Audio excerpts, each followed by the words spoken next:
బతుకు ఆడు ఆటలో మరణమంటే ఏమిటి?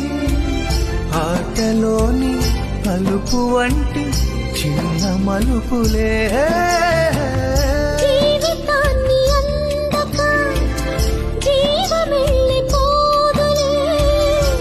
ఆరిపోని అణిగిపోని చిరంజీవిలే, తల నిండుగా శీసులే, ఇక నిండుగా ఆశలే, యముని పాశమే బిగుసుకున్నాను.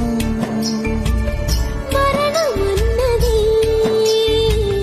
మరల జననమే, నిండు నూరేళ్ల సావాసం స్వర్గమయ్యింది వనవాసం. దండగుచ్చ